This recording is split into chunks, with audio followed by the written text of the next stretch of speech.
Ladies and gentlemen, welcome back. We've got our second game coming up shortly between EEU and the boys on HYDRA. Danog, they blew it out of the park in that first game. Of course, the laning phase was relatively close. We had some crazy stuff going on mid. Warwick diving, of course, the Void Spirit, but all of a sudden they got that Aegis and then they never looked back. Yeah, I mean, we kind of knew what they were going to do, right, with the draft that they had on HYDRA. We knew that the lanes were shaky-ish, right? Like, the Void Spirit obviously did a very good job in lane against the Bat Rider. Probably a little bit unexpected and off the back of a couple of misplays coming through from the Bat. But they were still given the freedom to be able to come out ahead on net worth because they allowed them to build up a lot of these stacks. They didn't have the heroes to be able to invade, and we just saw, like we mentioned during the end of the cast, a couple of those movement mistakes across the map, both kind of forced and unforced, right? You might not have expected there to be a ward down there on the bottom right-hand side of the map, but it was punished. The move to Roshan was a little bit more questionable for mine. You know, I'm sure if they had their time again, they would have just tried to shove out as many lanes as possible and force them to maybe defend a bit more with this Aegis as opposed to just push on forward with their timing. Yeah, I think that's definitely a good call, that where often we can see sometimes even if a team gets Aegis, it can take them a minute, 2 minutes, even longer to be able to actually get the map in a position where they can even get objectives off the back of it. So yeah, exactly right. I mean, you got to maintain the lanes afterwards to be able to potentially get towers, potentially even smoke to get a kill. So who knows, that could have been an angle for EEU, but at least there was some promising signs for them still in that game one. Of course, again, the lanes looked very good and some of the early game rotations as well, but it kind of just broke down after that. Yeah, they had too much control, especially for the Bloodseeker, right? I mentioned that EEU loved to play around Palantimos, but it felt like despite the fact that they gave him this, like, alright, here's your win condition, we're going to ban out the 3 heroes that you really don't want to play against as well, he was still countered, right? You picked it into the Beastmaster so that BKB didn't have the greatest impact, and it was a really solid Faceless Void pick. I was kind of like... on the fence about it, right? Because if the Bloodseeker gets the jump, then you can just rupture him, and then the Void has a lot more rough time to be able to play up into you, right? He can't use the time walk away, he just ends up bleeding out his own life. But with them, having the Beastmaster, having a lot of these ways to be able to take the aggressive fight themselves, that never really happened. It was always the Void that just got off some amazing Chronospheres. Even if it wasn't to, like, kill people, they still isolated people like the Death Prophet, who was the center of their team fight that they had on EEU for the first, like, 20 or so minutes. Do we feel like there needs to be a bit of a change in regards to the bans with some priority on the Beastmaster? Because it felt like really that was the hero to enable the death ball that eventually came out. But just a question is if you want to ban the Beast, and of course something has to be let through. So what do you think? Well, what was banned last time? It was the Spirit Breaker Doom, was it? That was banned? Those are the only 2 I remember. I think Medusa was second phase, Ember was second phase, Pango was second phase, but I don't remember the other 2 first phase ones. It was EEU banned Storm, Dusa, and then HYDRA banned Doom, Enigma. So I'm not sure Enigma is really worth first phase ban. I feel like there's plenty of responses to it, you know? Yeah, it's just comfort for Shogra, which, I mean, we have seen him shine on that hero, but I guess, which is interesting, because EEU, they had the first pick heading into the game overall, so they're usually that team doesn't ban the Medusa, because they have the potential to pick it before the enemy team does, so maybe there's just not maybe Palantimos doesn't feel as comfortable with it, or overall the team doesn't. So I mean, that is a big concern though in draft and in strategy overall. If you're forced to ban this OP hero because you can't run it, then it is going to make drafting that much more difficult for you. Yeah, for sure. It's why we see some teams really like either rise or drop off depending on the patch, right? Because sometimes it just matches their playstyle so much better, or it's completely gone away from it, right? When you think Collapse, for example, he was never really about this full-on aura style that's really dominated the meta for the past year and a half. But now that you get these heroes that are able to kind of thrive on their own, you know, these universal heroes, the Magnus, the Beastmaster, that are able to, like, scale on their own, right? The introduction of something like Harpoon, for example, is huge because you're actually able to make plays on your own, and you don't necessarily need to play around your team 100% of the time. So I think that might be kind of one of these instances. I do have to say as well, we've got EEU with second pick this time, so now they are probably going to be able to, you know, get this big win condition hero for Palantimos a little bit later into the draft and make sure that there aren't these big counters to it. I still feel like maybe the Terrorblade would have been a slightly better option, but again, it's not like they would have had the easiest time against that either. It's just that it comes online or is able to do something a little bit sooner than what the Bloodseeker can, you know? If we're critiquing the first phase carries, I would agree. I'd say, because we already spoke about the Bloodseeker can be good versus the Beastmaster in the lane, but what happens as the game goes on. But for the Terrorblade, you match really well versus the Beastmaster as the game goes on. I mean, Reflection just destroys that hero. You get he's an aura builder. You get Inner Beast. Yep. If he buys Vlad's, whatever. You get everything. It's a very as overall, it's a good matchup. So potentially that could even be if they're a just critique. trying to death ball at you, right? Just Reflection, and then you've suddenly got like 5 additional heroes yourselves hitting you, and then maybe that's the little bit of extra damage that they needed to be able to turn things back around. Also, just helps you to be able to outrange a lot of what they had as well, right? You've got a Batrider that's running into you. If you can get a Skadi, for example, Batrider's going to run a whole lot more slowly. You probably can't kill him 100 to 0. They did have the Pugna, so eventually, you know, you can use the Shard and the Life Drain from that to be able to get rid of the TB Illusions and take out some of his damage, but I still feel like it's something that Palantimos plays very well, and I'm a little surprised they didn't go for it. Maybe just really wanting to secure that laning stage for themselves, which they did, but it just wasn't the answer for the game.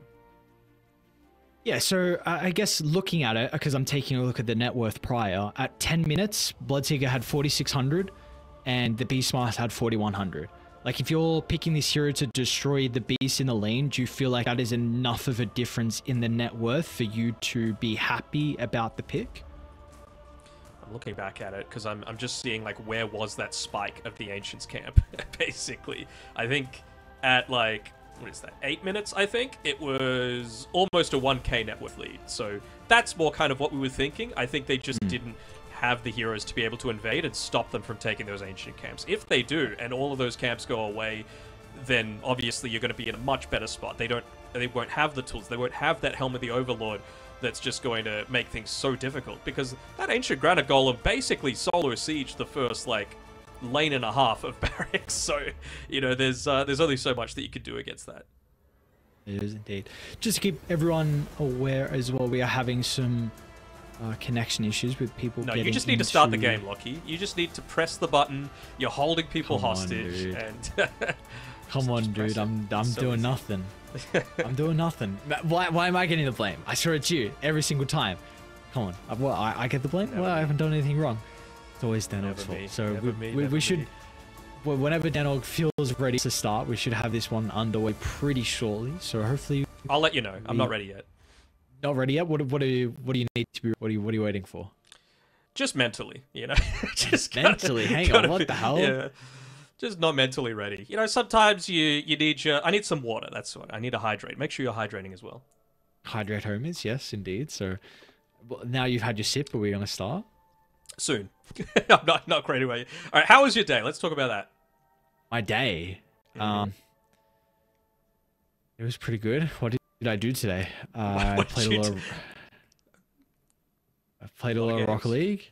A lot of Rocket League. I went gym, did cardio, lift weights, went sauna, came home, played a little more Rocket League. Does your gym have a sauna, or do you have one at home? It has a sauna. Yeah. Oh. So, very lucky. Did you go sauna when we were in Sweden? Yes, I did at the hotel. I was trying to remember. Yeah, I did. So not too often though, but I'm a big sauna fan. I like sauna. We got a draft coming up, but how was your day? What did you do today? One second, I just got to press the button. I slept for a lot of the time. I watched some football. I watched the previous series. I watched some of the China series as well. It's great to see the old LGD boys doing well. I think they're 3-1 right now, so that's a big plus. We might be even seeing them over in Bali, which would be pretty hype. But here we go. We get into the first phase. No Enigma once again, and kind of as expected, Beastmaster, very, very strong hero. Again, any heroes that don't have this cookie-cutter style are just going to be incredibly strong. And I feel like offlaners are probably the ones that have the most flexibility, but Beastmaster is just, again, another level above that. So we saw Spirit Breaker banned out by Leikum or something like that. We've really seen it start to pick up in popularity. They could be considering the techies as well. Let's see. I mean, something I was going to say, yeah, if they don't do so, we'll get through. So, of course, techies was banned out. Oh, sorry, picked last game from Aleikum first. So let's see if Hydra want to go down the route. Of course, they played it a lot. Lil has a great techies. I think both Rubik and techies he's shined on so far, but also we've seen Happy play a lot of the Pugner, so that's going to be the route they want to go down. Of course, we'll really open up the 8th pick if they want to go for a mid laner potentially on some Spirit. That'll thrive with the life drain.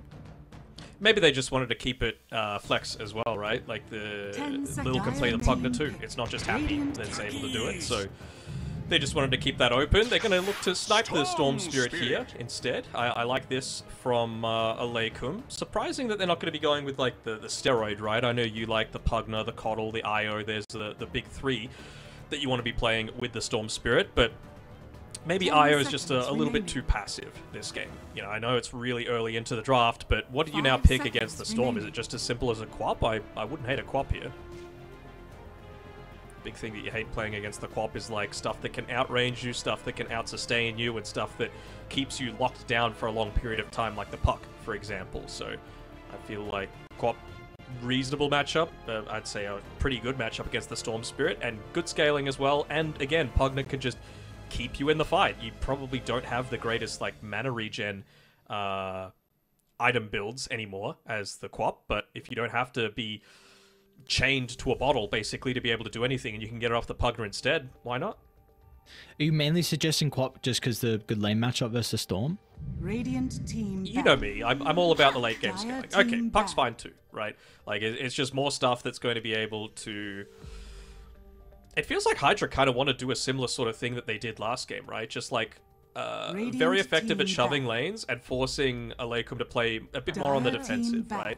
Like, techies can clear it, Storm can clear it, but you kind of need to be present in that lane for that to happen, whereas Puck's able to, like, shove lanes from afar, is likely to build into the Blink Dagger and quickly join the rest of the team.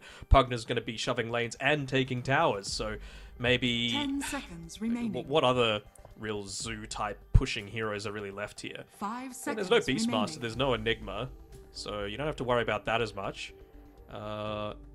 The other thing that we really both talked about last time we cast Hydra was that Cloud's hero pool probably isn't the biggest when you compare it to a lot of the others. Like, it's really just like Beastmaster, Dragon Knight, and Doom. They're the big three, and 2 of them are already gone, and Dragon Knight's not really in the meta as much anymore. I think he played a pretty good Timbersaw, though, but I'm not sure against a techies if a Timbersaw might not be the best idea, just because you've already got a lot of magic damage to be able to deal with it. Remaining.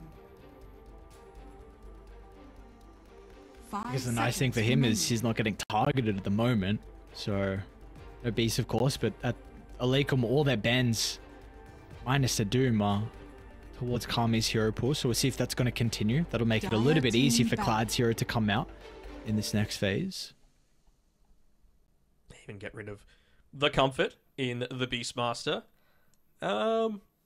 I'm still waiting to see another Wyvern in pro games, right? Like, you know me, I'm a Wyvern fan. I really don't think it can work as a 5 anymore, even though we saw it did in the Western Europe region. But I think it really works more as a core. I think on Dota 2 Pro Tracker, it's got like a 53% win rate as off lane, which, sorry, 63, which is huge. Wow, you know, 60, like okay. it's, yeah. So it's just, you got to pick it in the right games, though. You know, these heroes that you're able to kite them around very effectively. It's actually quite a good counter to the Alchemist, even for the lane, just because a lot of what Alch does is physical in the lane. So even just 1 point in the Cold Embrace, you cancel out the effects of sitting in the Acid Spray and the concoctions coming at your face. So it's going to be quite nice.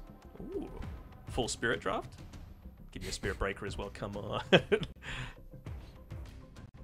What else could you go? I mean, maybe they're looking for maybe like a Darkseer with the last pick of this phase for Aleikum. 10 seconds remaining. Pick. Sugar does like to play. Yeah, I like that suggestion.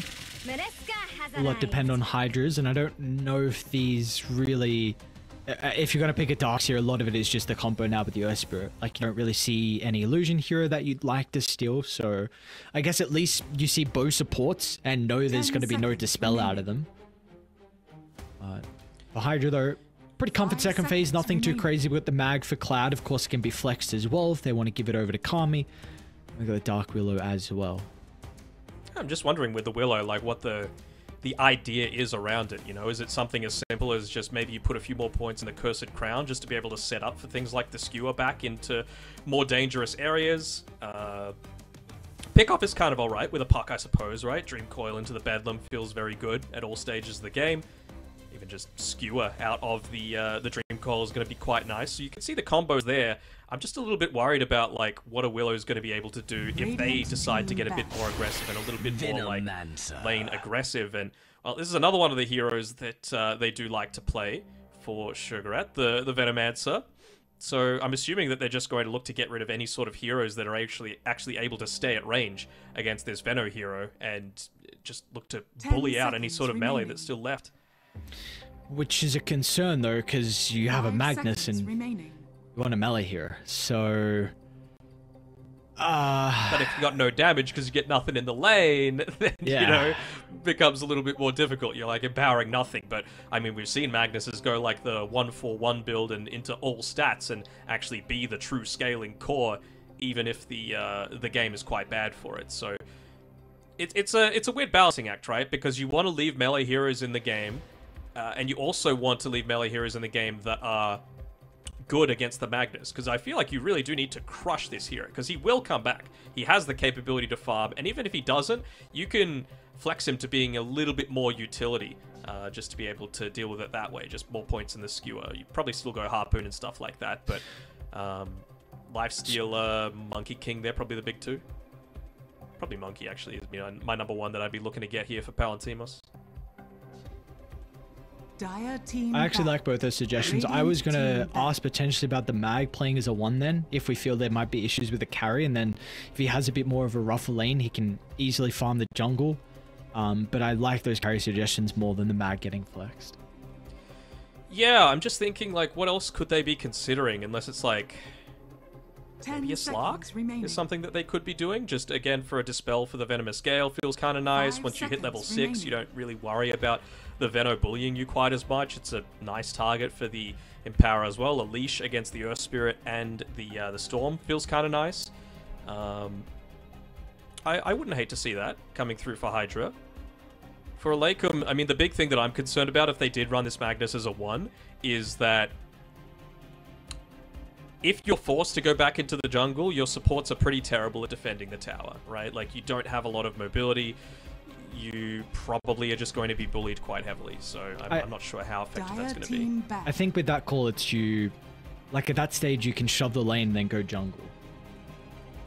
Like, 3 Yeah. points in power, you shockwave, couple of right clicks. At that stage, you clear the wave, go farm the small and the other camp, feel and like you you go might back. die, and though. just- Team If you go up that far, you know, at that point. Good Slark ban. Yeah, I'd be looking at Monkey King if I'm Aleikum.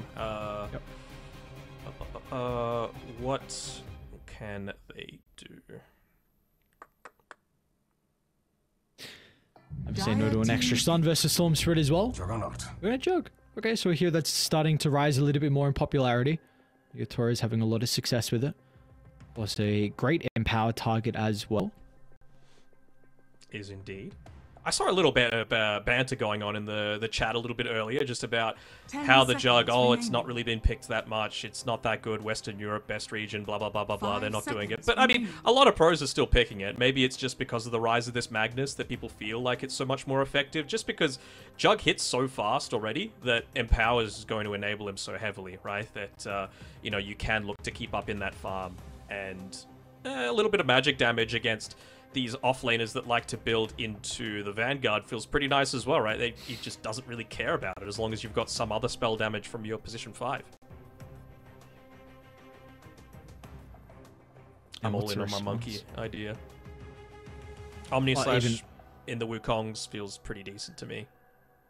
Just more stuff to be able to get that initial lockdown, right? Onto the puck, you've got the Boundless Strike, into the Storm Now zipping in. select your Ursa, heroes. okay. I mean, Should've suggested it does... Oh yeah, against the puck as well, it would feel pretty good, right? I mean, I just think you have to crush this this Magnus in the lane. The thing I'm a little worried for Palantimos is that if he gets like a silence in onto him, then the Juggernaut will be able to get off that Omni Slash. So it's really just going to be around, can Warwick be in a position to be able to make that happen?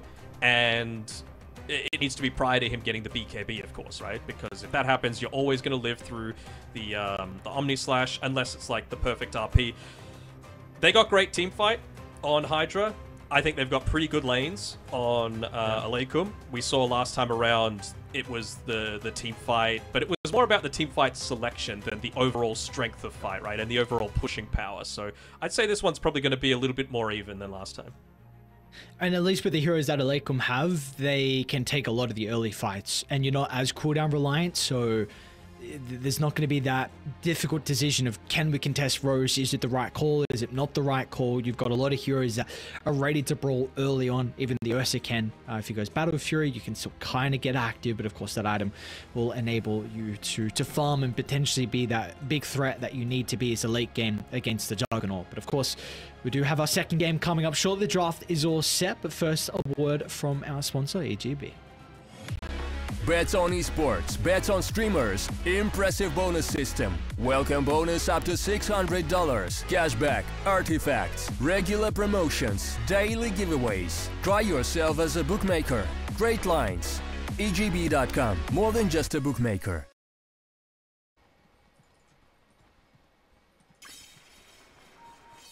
Hi, Mr. Danog. Come on, Oracle. I need some predictions. If I was... No Oracle in this game. I only start the game. I don't. I don't. You really only know how it's start gonna the go. game. You don't. Oh.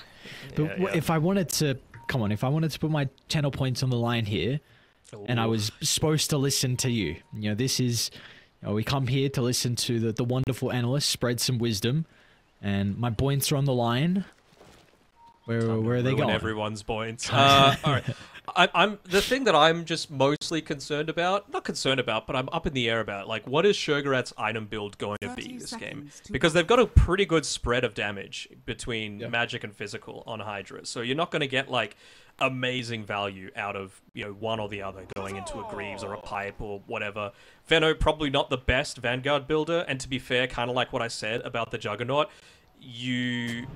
Vanguard doesn't give the greatest value against him because he's got a lot of spell damage to be able to play with. So I'm probably just going to stick with Hydra for that, but I can really see the Ursa of Palantimos has a good game that he can look to pop off this time around. But I feel like Puck into the Storm prior to Storm getting BKB, very strong. Magnus, very strong overall, even though the lane might be a little bit difficult. Yeah, I'm feeling quite good against it. Even Lil can probably get some pulls off as well against Mary. Like, sure, you have the sticky bomb to be able to slow things down, but it's not like you've got like a massive movement speed advantage as the techies versus a Dark Willow. So if you are scared of going up against this Ursa with a Fury swipes, you can avoid it. Yeah, quickly speaking about Mary as well, he smoked as soon as the bounties were picked up and moved to hold that thought. We got a first blood across the map. It's gonna be Kami that finds it. Happy took a lot of damage as well, but you are in definitely the better situation with Kami finding that first blood. Back to the techies. He solo smoked to drop a sentry down at the Ancients and even a sentry at the hard camp, which Lil will block now, but it was an interesting choice from Mary to try and use that solo smoke to get some sentries out. Yeah, again, anytime, like, Magnus he farms. I don't know how to say it. This guy will farm, so there's not really too much that you could look to do against him other than just block his camps to prevent that from happening. They've got plenty of blood grenades as well picked up on Hydra to look to go for some of these kills. Happy looking to try and get a bit of a half pull going on here. We'll just get the range creep. I think he's going to be okay with that. Obviously, you just want to make sure that you're keeping up this this experience advantage over the Venomance plus Earth Spirit lane. But now they're level 2, so it becomes a little bit more difficult. Still holding on to those 2 blood grenades. But I mean, again, if you're just keeping them out of the lane and they're not farming, you're pretty happy with the outcome.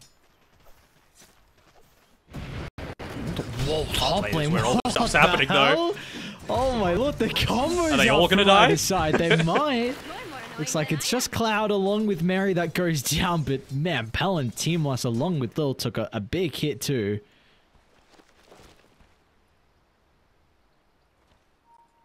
Radiant's middle tower is under I just attack. love seeing people's inventories at the start of the game, and I see like multiple blood grenades, and I'm like, all right, we're in for some brawling. That's really what we want to see. It's something that we have to see on this bottom side because again, like double spell damage with limited mobility. As soon as that Earth Spirit rolled forward, you know, level 1, it's still got quite a long cooldown on it. Of course, late game not going to be quite as successful, but early on, there's nothing really that a Venomancer can do to be able to stop the Jug from running at him. The scale, of course, completely useless against the Blade Fury. Action. We're gonna try and go in though onto Happy. Maybe try and force some spells out, but of course, Use another blood grenade as well. That's not really going to be all that effective. And now you're level 3 on this Juggernaut. Coming through with the Pugner. So with the blood grenade, maybe they look to make one more attempt. I think the thing that they're most careful about is they launch it out onto him. A couple seconds left on the kick as well. So they might be able to get this kill. Ooh, tower damage. Come on, it's just they might get Happy as well. They got the Orb of Venom slow. Oh, at least you get that, but Happy will be chased down though nonetheless. So you're gonna get one kill. It still puts the Juggernaut out of action for a couple of seconds as well. So that's definitely I think to slouch at. Gives them the Lotus too, which when you're making a lot of these aggressive moves, you just love having that bunch of extra HP. 125 is enormous at this stage of the game. So I think they're doing what they have to do on HYDRA, but I think maybe they just waited a little bit too long to go for that spin. You know, they landed the blood grenade, but it was just a second or two until he was actually able to connect with the spin there. Action. Bramble into Bramble.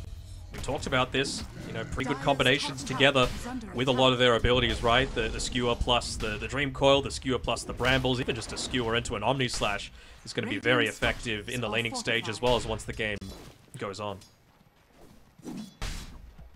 Warwick's really putting the pressure on Tachiro Jr. mid lane. 24-6 compared to the 19-4.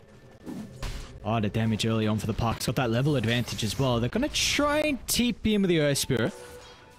Action, seeing what he's able to do against the Puck. Of course, hasn't been able to scout this one out just yet. Possession Ward just out of the range for it. And I mean, it's a Puck against a Storm Spirit. It's advantageous for the Puck, just because Storm's going to constantly be spamming out that Static Remnant in lane. And then, of course, once you've got that Dream Coil, I'm expecting, well, maybe not Lil to make a rotation towards mid to get a kill on Shiro Jr. Like, he's here in case he goes forward a little bit too far prior to him hitting level 6. But it's really once Lil hits level 6 that they're going to look to go for that consistent kill threat. He might have just been caught by some sort of vision Lil on that rotation. That's why they're getting a little bit more aggressive onto Cloud, but he still has a very juicy creep wave coming towards him. And I don't think they've even tried to go for stacks in to build up stacks, excuse me, inside of the ancient camp. The lane's just been going far too well that Lil doesn't even feel the need to leave. I'll take that. So what was a good idea by Mary might not even end up working out. Palantimos able to avoid the Brambles up top though, as we love watching a support battle at bottom as well. What do you do as a Venomancer when your lane's gone this rough, especially when it's a core as well? Good question. Oh no. Oh, that's not the response I wanted. When you start with a good question, it's like, oh, we're about to be reaching for the answer. Yeah, I mean, I think it's go a little bit less towards like the lane domination style, which they probably picked this Venomancer with the intention in mind, and then look to scale up in like your Plague Wards now, because you're going to need to try and extend your farm a little bit, start to build them up, at least make sure that you lose your own towers, and you know, they're multi-purpose, right? You're going to get value out of the Poison Sting levels that you've already put in, but you got to make sure that you're not just feeding away more net worth over to this Juggernaut than you already have. It's also a nice tool to be able to take care of the healing ward if that eventually does get dropped in these fights. Still leveling up the Poison Sting. Okay. I mean, if he doesn't get punished while he's down here solo, it should work out for him, but Bexon making the rotation back. It's for our first rotation out of Chiro Jr. as well. Looks like they're able to scout out the invis, I believe, under that Observer Ward when he popped it, so not going to be able to get any value out of that. They would have loved to slow down Cloud's game, because he's off to a great start. 400 net worth over the Ursa is going to be a big concern. Maybe it'll be a little bit more difficult for him now with 3 points in the Fury swipes, but if it is, he can always go back and start to farm up the jungle. So All lanes going well. He's actually got a TP top out of the Storm Spirit. So maybe this time, with him instantly being inside the lane, they're going to be able to get the kill onto Cloud. It's the downside of playing up against a Puck, though, right? You make them perfect rotation, you get the kill, but of course Puck is going to be able to push this lane into the tower. I wonder if Warwick's even going to position himself towards the left. Yeah, just to stop him from even getting back to the lane. Considering, like, is he going to drop the Dream Coil? Would have been the worst, but I mean, it would have been up again by the time the Bottom. Willow was probably having level 6. If Vection can find an angle onto Kami, he might be in some trouble. Did just find the level 6 though, so this dive is going to be a little bit more difficult if they go for it. I think this is one of the big pluses of playing on the... Oh, there we go. Plague Ward deals with the healing ward. Nicely done. 75 gold. That's a way to be able to recover your net worth, I suppose. Side the river, Mary. Probably dead. Okay for a moment, but yeah, like you said, probably dead. It's going to be a long chase down though. Even Palatima's going to be able to come on over. Let's see what the Bear's going to be able to do to offer some assistance. Coiled laid down. He's ready to play with for the moment. So with the status resistant, oh no, a swing and a miss from Cloud. And then that Vection's going to be able to rotate as well, but the Earth Spirit doesn't have anything in the arsenal to be able to keep his Bear alive. So, I mean, now he's going to be chased down as well. Another kill to add to the tally of HYDRA, and this is a big concern. The lanes went super well for them, and now they're getting freebies like that. I mean, the instant this is bullshit voice line coming through from the Magnus before he was even dead. And, well, I'm glad that they can see the funny side of it. Again, I think if the game wasn't going so well for them already, maybe they would be feeling a little bit more anxious. But yeah, again, there's the Omni/Big dropped as well to be able to take out Sugarat. Oh, and he used the Plague too, so that's down for 100 seconds, and he died. So even once he respawns, he's not going to have too much kill threat. I mean, Kami will be forced to go all the way back to base with the low resources, but 2,000 net worth lead already from HYDRA. Speaking of HYDRA, we were talking about those level timings. Techies is keeping up. I suppose Earth Spirit is as well, but Pugna already level 6, so Warwick able to just stay here, continue the pressure up. Warwick's also got the Dream Coil, and probably about one creep away for Lil to have his level 6 as well. So I really want to see them continue to stick around mid, at least for a little bit. Looks like Happy might get a stack off or something like that. He's actually going to walk all the way back to base. I was thinking maybe they were trying to put a little bit of pressure onto this mid lane, but maybe they're going to prioritize top instead. You know, praying for perhaps a power rune up towards the top side that Warwick's moving towards. Pugna just TP's up top. I mean, what better rune to get than an arcane rune to be able to play around at this stage of the game when you can just stay consistently active with a Pugna.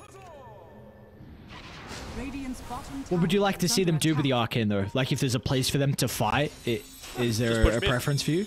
Okay. Yeah, I mean, they're all here. I mean, I would have preferred top personally, but they were already all here. Pugna TP'd back to mid, and then that just made it an absolute certainty. This deep observer ward scouting out Cherry Jr. farming up inside the jungle and also seeing with 0 mana. So they've got a lot of confidence to be able to bring down this T1 tower. Of course, bottom lane's taking a lot of damage though, and they're going to try and TP the Puck down. For Sugarat, yeah, he's another death to add to the tally. It's going to be up to 2 now, so nothing too crazy, but the Mendaments are continuing to be slowed down in this game.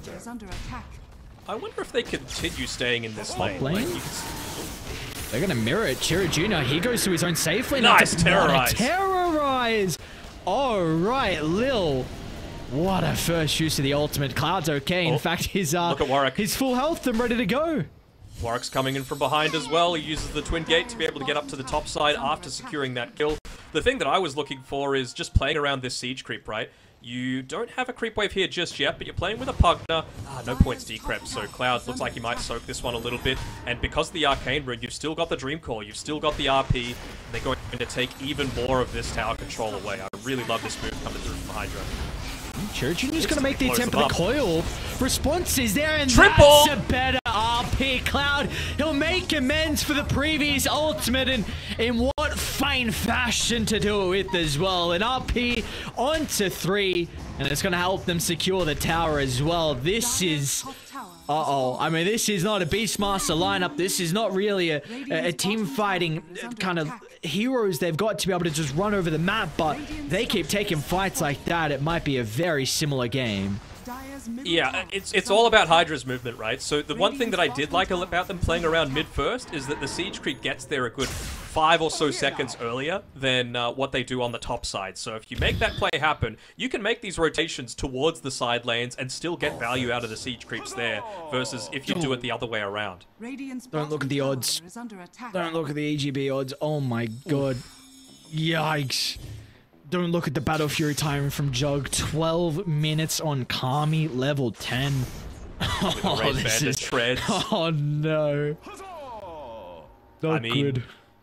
For a man that used to be called Dream and now he's just gone into the confidence and said, you know what, I'm God. Call me Kami now. This is the sort of game that you want to be having. You know, just to put the team on your back. Not that they even need it, but he's just like, look, I had way too good of a time in this lane and I'm going to do it for you boys. And now they're going to try and continue to slow down with the Venom. Oh, triple smoke down to bottom. There's going to be no game for Sherrat.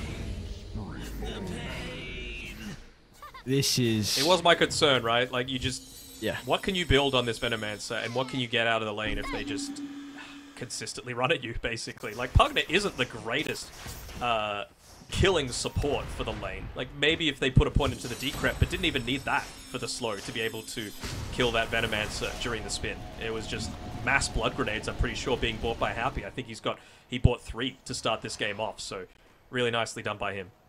So the real big silver lining for Aleikum is the fact that Palantimus, he's got a pretty good Battle Fury timing as well. I mean, came out just moments ago, and it is a good Ursa game. I don't know if it's enough if he's even net worth the Jug to be able to carry, because you're going to be competing versus a Mag that's Ultra Farm, and a Puck as well.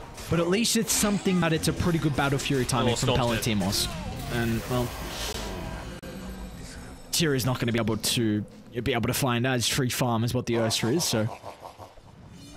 Makes it a lot harder, for sure. Yeah. I mean, the Storm, good in a lot of games, but needs the steroid and has these heroes that absolutely just crush him in the game. You know, either ones that provide a ton of mana burn, or ones that just lock him in place entirely, or ones that just destroy him in the laning phase.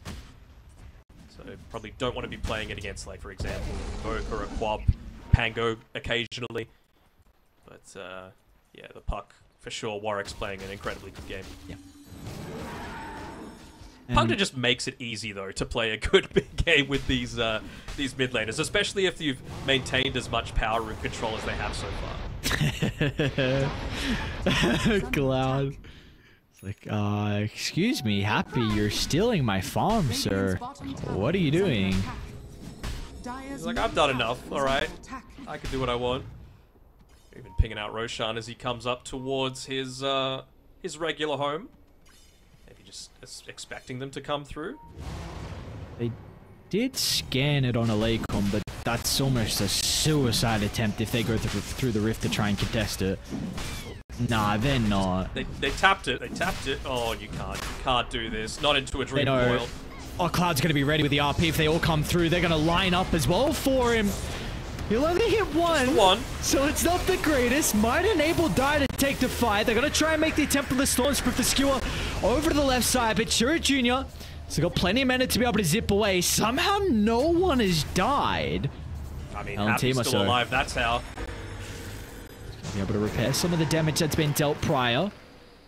That's healing up. He's already got the Harpoon ready to go. Warwick as well with the shield, so he's got no concerns, and at least now Shergrad's got some time to be able to set up the Plague Wards. Who wins now? Like, what, Coil use, RP use, what die use? I guess Magnetize along with the Noxious Plague. So do you feel like there's any big winners now? Oh, whoa, Warwick. Oh, they were gone. Is he in danger? Are they going to be able to be perfect with the chain control? Looks like they are. Okay. Aleikum, nice jump. Catching up the Puck with all the abilities on cooldown. Now Palantinos is going to act big, try and charge in the middle, forcing Hydra away. I mean, you got to make the decision and you got to do it ASAP, right? If you're going to take Roche, now's the time to do it. You're not playing against a Puck. You don't have the RP available. Omnislash, of course, still a factor, but I mean, if you keep it inside the pit, Roshan's at least going to soak up a few of the hits. Still got the Enrage available, of course, and you've got this high ground control. And you got to go. RP on cooldown, Terrorize on cooldown. It's a 4v5. Someone's just got to go in first. Bection is going to be caught on the back. What is it? Damage from the Omni. Almost blows up one, but it's not going to be enough with the Rage. Palantimos controlled for a moment. Instant buyback from Bection, but like you said, Puck is back alive. It's a huge blast off though, but the follow-up's going to be there from the Storm Spirit. Palantimos gets his claws, ripping them apart, but an even better terrorized card's going to find the combo as well, but there's no damage. There's no claws to be able to pump inside the middle. Lil, it doesn't matter though. He's his support. He's got enough with the Bedlam coming back up shortly. So they're going to be cautious. So Bection tearing them apart thanks to the Magnetize. It's not going to be enough to be able to get the kill onto Warwick. But the ability's coming back up surely. It might turn on to Mary as well. Very hesitant though. In the end though, no real big winners. No one gets this Roche. We're still posturing. Roche is the big winner. He gets to live for another couple of minutes. You know, it's hard, right? Because Hydra don't want to fight up around this area. They don't have the high ground control. It's nighttime, so they've got very limited vision. And they've also got Plague Wards to be able to play around with. It's basically only the Puck with just some ballsy plays through the Illusory Orb and the Blink Dagger that's able to do much of anything. But because they didn't actually commit into the Roche pit, now you've got the RP back available. So maybe now it's going to, you know, spin back a little bit more in their favor. You're doing this again? I mean, they can't go onto that high ground. There's 4 proximity mines up there. Is Kami just going to spin to clear them? It seems like that's the plan. They get rid of some of the vision as well. All right. Mission accomplished, I guess. We've got to make sure they get rid of that sentry. Cloud. Nice opening onto Shograt. He's got to buy back and he might be forced to use it if they want to continue to hold this Roche. Plague hit onto multiple though. I guess you do have the healing ward. Hopefully they micro it inside the pit so they're not able to just snipe it, but seems like they've given up on any attempts to continue. I say that as Vexen himself up towards the top side. He's still gonna live through the mech on Mary. Do you go for the steal is the question. Vexen's out. He's like, nah. So I mean that was a hell of a standoff. Lasted for multiple minutes. Yeah. Oh, was it? Oh, might it? I was gonna say it might have been a Lil. Okay. He's fine. I was a bit too close though, but Roche wanted the kill streak. Okay. He's like, a little bit of revenge. You guys are getting all the blood outside. He wanted some action as well, but now it's gonna be finally. Age is picked up. Still, Ursop, not far behind. Palantimos just got the recipe for the BKB, so he's got his second big item to play with, but it is going to be very difficult for Leikum to be able to contest into this Aegis now. You'll be feeling a little bit sore on Palantimos that he didn't have the BKB around that timing, right? Because it just makes you feel so much more confident to be able to go into this. Like, without that, you're at the mercy of a Puck, basically, right? You could pop the Enrage to do with a Dream Coil, but it's more the Waning Rift that's actually causing you issues. It's more the Brambles as well, just preventing you from running around in these team fights. And if you can't pop the Enrage, then you're worried about an Omni Slash. So with a BKB, pretty much the only thing you're concerned about right now is the RP, right? The downside, of course, is that Cloud has been fairly on point with them so far. Obviously, the first one, he would have liked to have that again, but he's still been playing a pretty good game. And still for him, as this game goes on for Cloud, there is nothing he has to be worried about in regards to a response to his Harpoon Skewer or even just Blink Skewer as the game goes on. I mean, you don't have that instant catch like we see sometimes out of like a telekinesis or anything like that. So that could just be huge for him getting an instant pick off and then just not being a response out of Aleikum. Yeah. Offlaner buying a 4-star just because they're dying a little bit too much really isn't where you see the value. Yeah, I mean, he's a universal hero, so he's going to get a little bit of value out of the intelligence coming through from there. The thing it's going to be such a value item if they can get 1, maybe even 2 Yules on Aleikum's lineup. Just because you're going up against Dark Willow Bedlam, you can avoid that entirely. You can dodge out a part of the Omni Slash. You can get rid of the Decrepify. You can stop yourself from being silenced by the Puck, and if you're perfect, you could stop the Dream Coil as well, if you're right on the edge. And even that response that you were talking about, right? Cloud gets the Harpoon and into a skewer back. Well, if you just instantly Yules him, then you maybe have enough to be able to lock him in place. Dire's middle tower is under attack. Valentimus will get the Tormentor, so Ag Shard's going to be given over to the Earthspear. Not the greatest one. And we see Hydra. Actually, they should know that the smoke happened. The Kobold, unfortunately, revealed the fact that a smoke is going on, so poor Shogorad is just forced to run away. He's even gone into the Philosopher's Stone because of how much his net worth progression has been interrupted. But yeah, like, you also consider, like, what if Mag goes for a Blink Skewer at some point and he just gets held in place and it's in a minefield, basically. Just 3-4 proximity mines put down by Mary that he just gets blown up as a result of it. But you got to make sure that there's that stun there or that immobilization.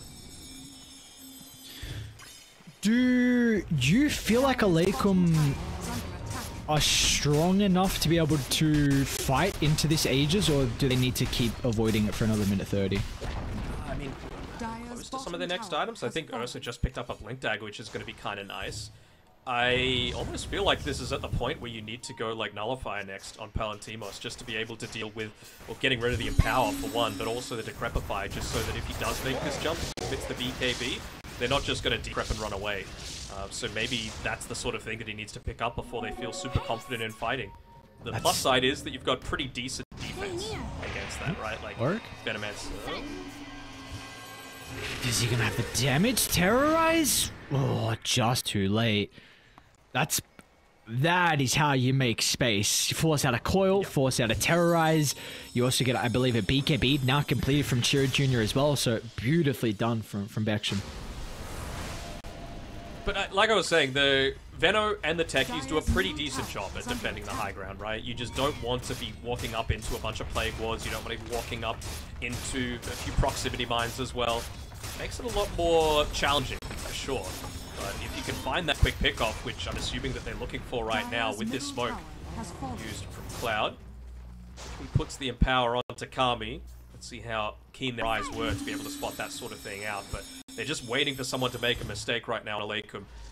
And for now, they're not doing it, but they're also not getting any item progression. You can see Palantimos has queued up that Nullifier I was talking about. Yeah, very cool. I think there might be some issues, though, if they don't combine the Ursa with either the Storm Spirit or the Earth Spirit. Because, of course, not having a Basher. So I think you need to... Which isn't going to be hard to fix. As long as there's communication with the Ursa to jump with one other person, then... He should be able to blow someone up through a stun, but if he's going without anyone else, then no bash is going to prove to be an issue. It's almost getting to the point where like the Pugna's the most important hero for them to be able to take out, right? Because then you're able to consistently stand in and fight. You're not having to worry about potentially the Netherlord if you kill him before he can place it down. Decrep. Yeah, again, you can just continue to move on forward, and more importantly, like Warwick has just been able to free cast because of this this Pugna and the control that it's given him over the power runes, because he's always just been playing on the offensive. You said Pugna and Dark Willow, yeah? I mean, even Lil could be super annoying for inside some of the fights. Alright, dude, he's going Scepter. I mean, this is crazy. I don't... Is this... Is this common? I did see... I don't remember who recently... If you're having a good game, why not? Okay. It just increases the range as well, right? So you could stay even further back on the backlines and not necessarily rely on the Bedlam unless there's like the perfect RP, and then you could just get it onto the front line somehow. I wouldn't hate seeing him go like a Blink Dagger after the Aghanims, just so that you can connect through onto like the perfect Dream Call or the perfect RP.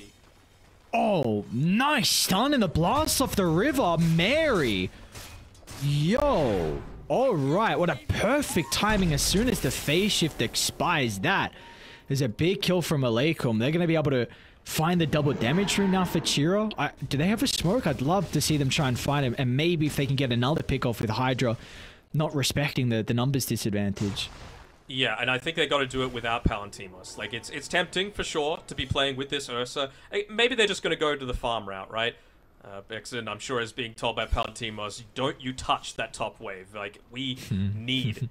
He's actually gone away from the Nullifier. He's going into an MKB instead. Has Jug finished the Butterfly? Only has. Yeah. So that is, of course, a worry, but again, I feel like you're not going to get that perfect blast off every single time just to take a puck out of the fight. I really feel like you've just got to take the kills where you can get them, and for me, the easiest one to kill right now is Happy, just as long as he can't decrep himself.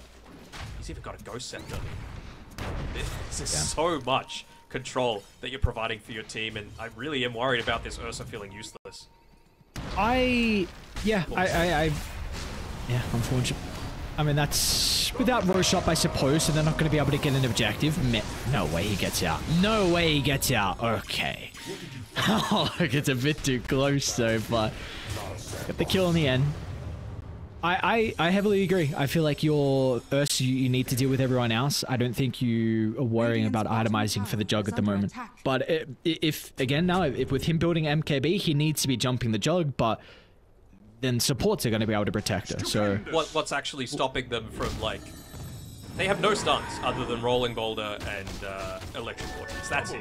Jug's gonna get off that Omni Slash, I'm assuming, in a lot of these fights. And again, that's assuming that everything goes onto this Juggernaut, and there's no decrep and there's no RP coming back the other way. The other attitude might just be, just farm, be really greedy, and hope that for a really long Roshan respawn timer. Because Chira Jr. is scaling as well. Like, he's just got an Arcane Rune that he's picked up, and he's going into the Scythe of Vice, so they really need this desperately to provide that little bit of extra lockdown. And you know, if they can get into that, plus, I don't know, if Ursa's having a great time, maybe he gets the MKB and starts towards that Nullifier, you know? It's going to be on the back of some successful team fights, though, but Chira Jr. is still about 3,000 gold away from getting this this Hex. So what will they lose in the meantime?